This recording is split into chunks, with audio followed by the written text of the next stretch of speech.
Welcome to the Red Pill Retirement Podcast, where we give you the raw, unfiltered truth about retirement planning in the modern age. Pensions and 401ks are quickly becoming a thing of the past, so we're here to share resources and recommendations that will help you create the retirement lifestyle you've always dreamed of. If you're ready to take control of your financial future, we're here to help. Let's get started. I'm your host, Ryan Cowden, and this week we're joined by Ian Bond from redpillretirement.com. In this episode of the Red Pill Retirement Podcast, Ian and I discuss the strategies and tools you need to effectively manage your remote workers. In our previous episode, we discussed the importance of finding and hiring virtual employees to help you scale your business. Today, we're covering the best practices to help you manage those workers once you bring them onto your team. When managing remote workers, it's important to remember that what works in the physical world still applies in the digital world. Having clear expectations, open channels of communication, and good relationships are all still essential parts of your job. What changes in the virtual setting is how this happens. On this episode, you'll learn what your expectations should be of your virtual workers. You should track progress visually and have clear procedures in place where all virtual workers can see them. Second, you'll learn some tips and strategies to facilitate good communication. Apps like Asana and Slack make virtual communication much easier. Third, you'll hear how to give positive and negative feedback to outsourced workers. You should get to know the culture of the people you hire and how they give and receive communication. And finally, we'll consider some more cross-cultural factors you may need to consider when working with virtual workers. These include assuming the best of all workers, assuming that they want to succeed, and putting yourself in their shoes as you work with them. There's a lot of actionable advice in this episode, so grab something to write with because you're going to want to take notes. As always, I'll be back on the other side to wrap up any loose ends. So without any further ado, here's my conversation with Ian Bond.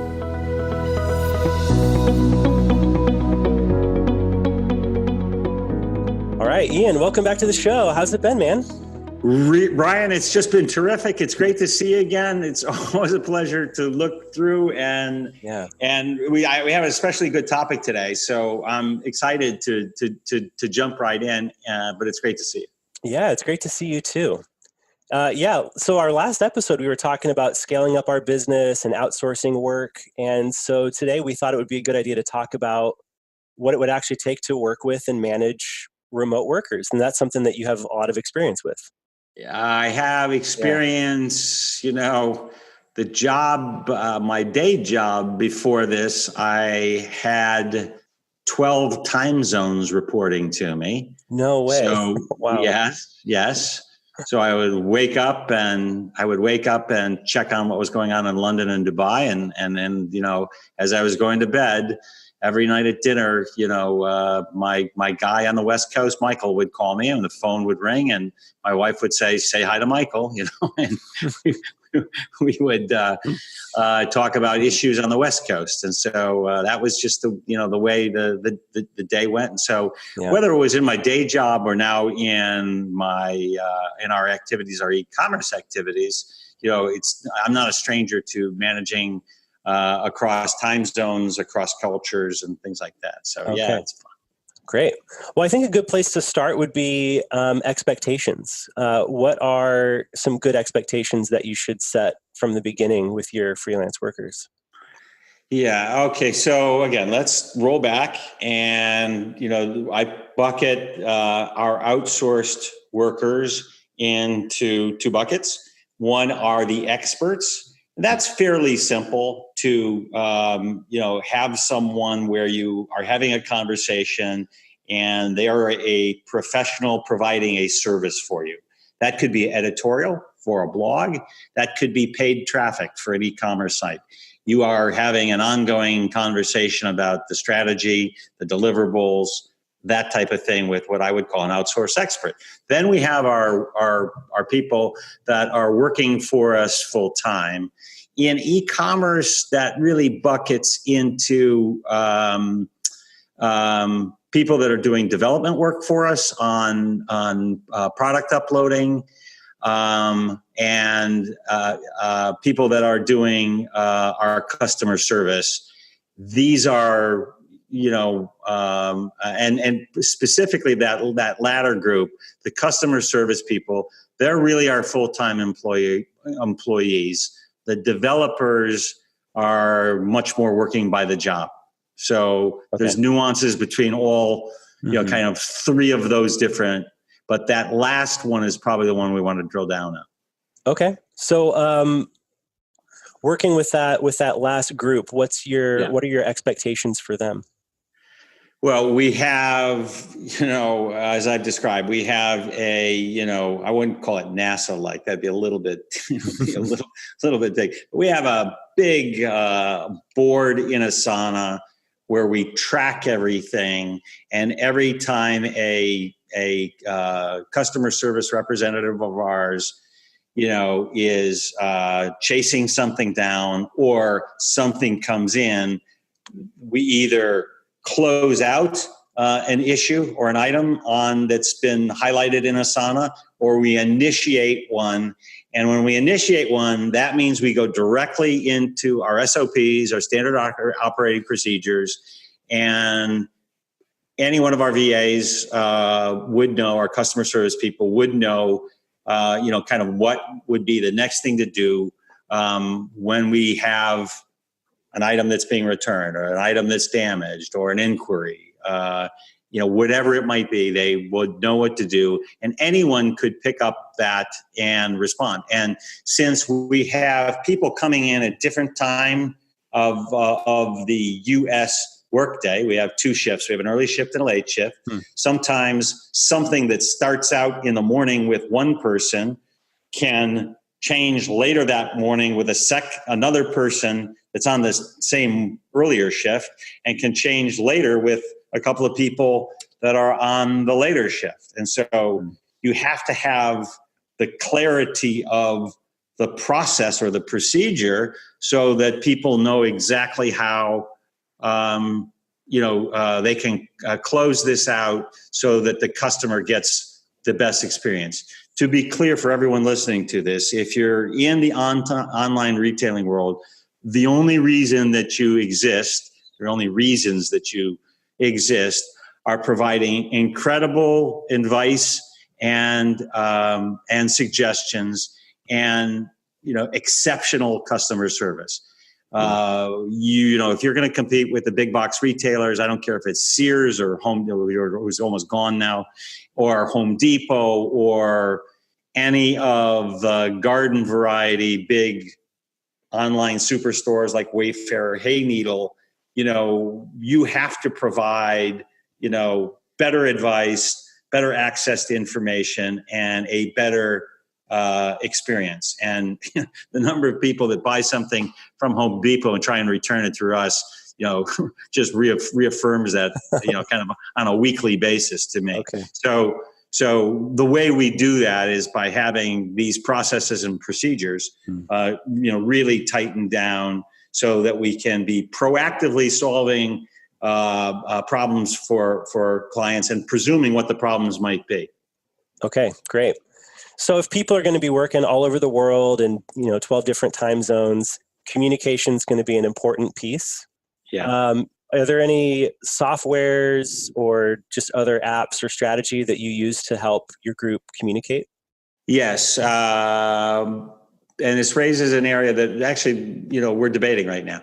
Okay. Something that we're debating. So yes. Okay. So I mentioned that we have a team and project management software called Asana. We also have, we use Slack, which is another unicorn from Silicon Valley, and it's essentially dedicated chat. If someone is not familiar with Slack, it's dedicated chat. There's either group chat or individuals. Every individual, you can have a direct message. Our customer service team, which speaks in a different language, oftentimes, they chat amongst themselves on stuff, and we don't know what they're saying, although we do. And so we have those two. We have those two things. Obviously, we have team conference calls where we talk to the team about any issues that they want to raise. Team reaches out to us regularly. I mentioned that one of the things we're debating is, are we at the size where we should have, we've grown our customer service and support team where everyone can do everything. And we're at the point where we're thinking, should we employ a team leader who can step in and help prioritize things for the team, and then assign out tasks to the team. And we've tried to do that before, and we had someone, it didn't work out great.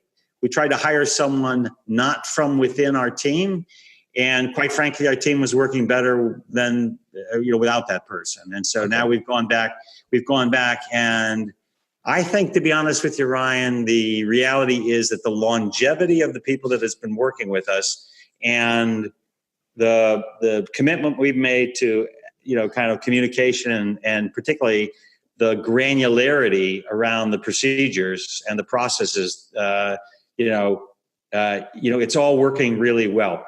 If we expand from this point on, I think then, that team leader person is going to be something that we're going to have to think hard about. Okay, great. So giving feedback is also something that needs to happen in terms of positive and negative feedback. What do you kind of think about? What does good feedback look like when you're giving feedback to your workers? Well, good feedback is relatively easy, and we love to put people's name in lights and have them feel good about coming to work. Mm-hmm. And we do pay incentives to people, and we do pay people a bonus if they do something that is meaningful, and we like to have people aligned with, the economics of the business. And so they are always pointing out to us something where, hey, there looks like there could be a financial problem on this order. Our cost is too high, or the shipping quote came in horrible, or something like that. So, and then, particularly where someone goes above and beyond what they would normally do in their job to get an order, or to save an order, or to upsell something that, a customer we know will need. When they buy one thing, they're going to need 2 or 3 other things. So we love to do that. Mm-hmm. I think the trickier thing is, you're about to ask me, is what do we do about negative feedback? Right. Yeah. Like the right way to do that and the wrong way to do that. Yeah. Okay. So that's actually something that is particularly tricky because it has cultural implications. And, I've worked now on 4 continents, and I can tell you that this is always the case. Okay. Mm-hmm. I've had men and women break down crying in my office. So, because I was horrible at doing exactly what we're talking about. Okay. And I've had people euphoric, and you make some, unfortunately, I've been doing this, a bit in, the corporate world for a long period of time, and you get better at it. And so you make some horrible mistakes early on. But I would say that, particularly with regards to working with, let's just talk about 2 specific situations where it can be tricky. The Philippine virtual assistants, our customer service team in the Philippines, that is a tricky dynamic that you have to be very sensitive to, how you engage people relative to their colleagues, and how you engage them. And I would say you try to engage them in a very proactive fashion, in the sense that, this is not a culture where shaming and, terrifically negative feedback is well assimilated. It's, people will, they're just not it's not a confrontational culture. Now, a lot of our developers, on the other hand, are incredibly thick-skinned. This is a group of people from Bangladesh and Pakistan. They have, some of them have very strict observance of their religious views and won't work on projects that they think may conflict with their religious views. And we've had people say, I think that this conflicts with, some things, and that's something that you just have to respect. The other thing is, and my wife handles our developers because they're literally on almost the same time zone as we do. It's a very male focused, and so she has some epic back and forths with these guys, and they are not shy about telling her that they're the people that are the experts in computer language. And she's saying, look, you may be the expert in the programming stuff, but this is the way it's got to look, or it's not what I want. Okay. And so that is, almost the opposite. I've seen them. She has, with one of our longtime developers, literally has built stores for us, Habib. They love and hate each other at any given moment. I mean, they're going back and forth. They're going back and forth and arguing over the fine point of something, And we actually have a place where when he has written something that we just think is a classic, we save it because we just laugh and just, say, this was just classic Habib. So, I would tell you that you have to be, and as I mentioned, I've worked on 4 continents. I've had people for all kinds of different cultural issues. When you're dealing with somebody that's not, from your neighborhood or from your borough or your town, you obviously have to kind of have a broader view of interpersonal communication. Okay. One of the things that you said that I thought was really fascinating was you've created this culture where your team can point out things to you. Well, that's critical. Yeah. I think I don't think that exists everywhere. I think the big rap on using people that don't come into your factory every day or into your warehouse every day, the big rap is that if you're not paying for their health care and if you're not paying for, their lunch break or whatever it is, there's a school of thought out there and some pretty, big name proponents that say, in America, you can hire incredibly talented people in this day and age, and they don't want to be entrepreneurs. They just want to work for people that share their same values and that, where they can do interesting work and where they can grow professionally. Okay. Mm-hmm.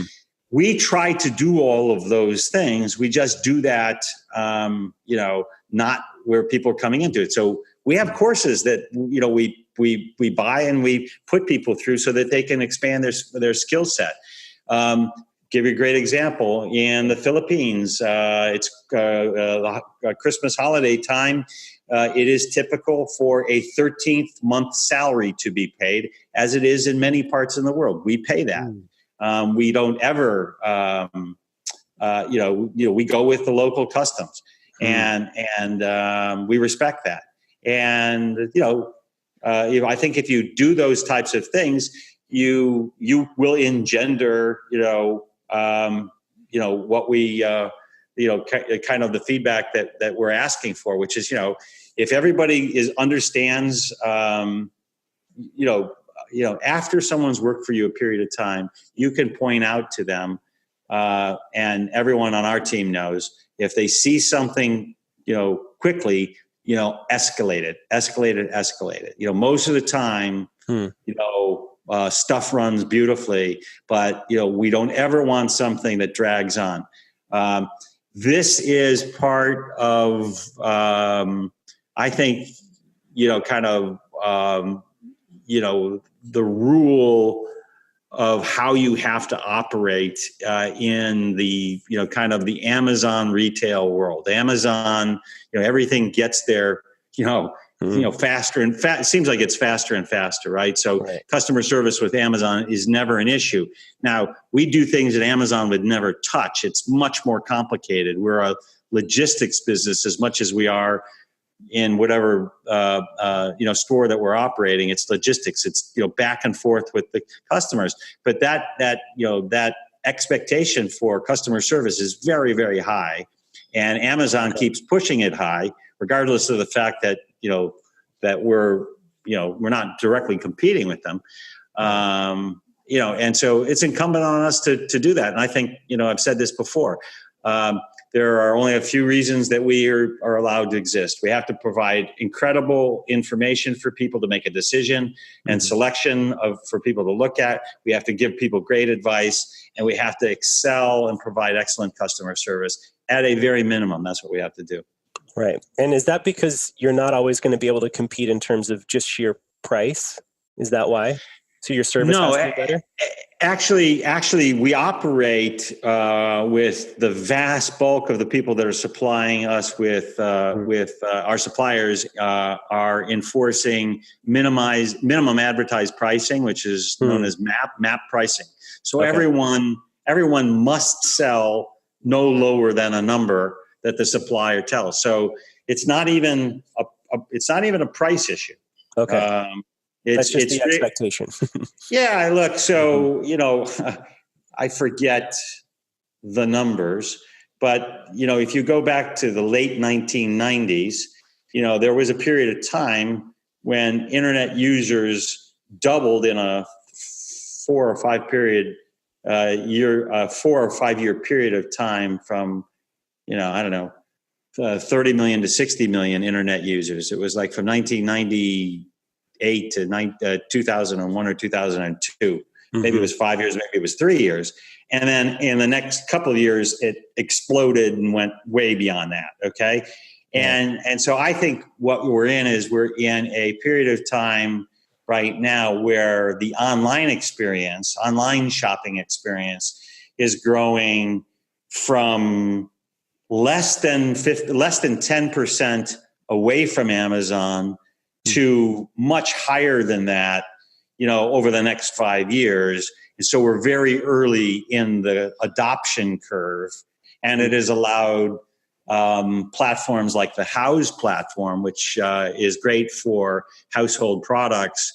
It's allowed them to step in and be kind of a trust agent. And so people that might not have been online shoppers before, they trust House, and they might not have shopped online before. Particularly as you move up higher in prices, you run into that. People.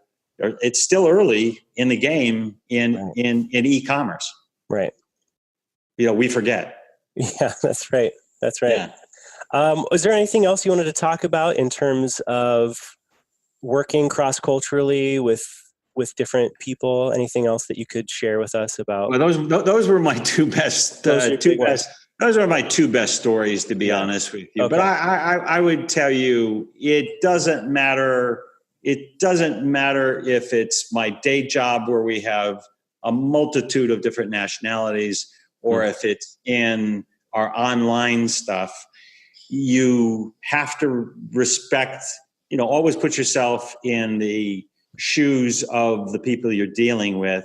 I think that all of the people that report to me day and night job, they all try to think at the best that they possibly can on how they can do a good job, and they all want to grow professionally, and they all want to be helpful, and we don't, I think they all feel like that.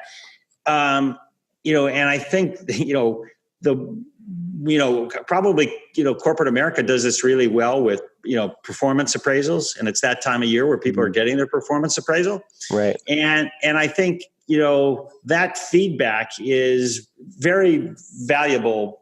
But to be honest with you, I think that daily and weekly feedback, no one should ever have to guess on whether or not they're doing a good job, or whether something they did was good or not appreciated or something like that. So I tell my boss that, by the time it gets to performance appraisal time, it's shame on me if, we're not aligned, because it's my job to get into his head. Now he's incredible at giving me, and people that I've worked for.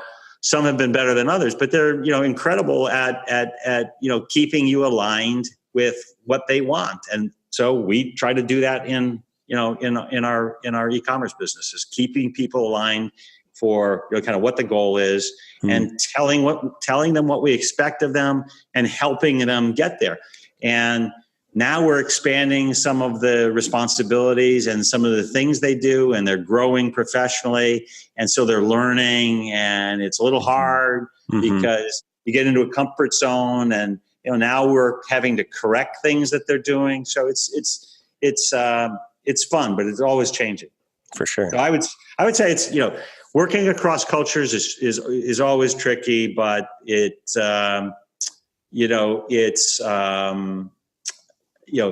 is not simple. It's just takes some thoughtfulness and takes some work to do. Okay. Well, that's great advice, Ian. I think that's about all the time we have for. So thank you, Ryan. We'll see you in a few weeks. Okay. Thanks, Ben. Thanks.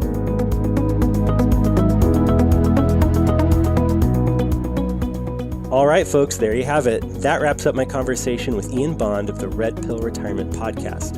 He shared a ton of valuable insights and advice today on how to lead and communicate with your virtual employees. As always, we'll link up any tools or resources we discussed in the show notes at redpillretirement.com. I hope you enjoyed our conversation and consider subscribing, sharing with a friend, or leaving us a review in your favorite podcast directory. Until next time, best of luck in all that you do, and we'll look forward to seeing you on the next episode of the Red Pill Retirement Podcast.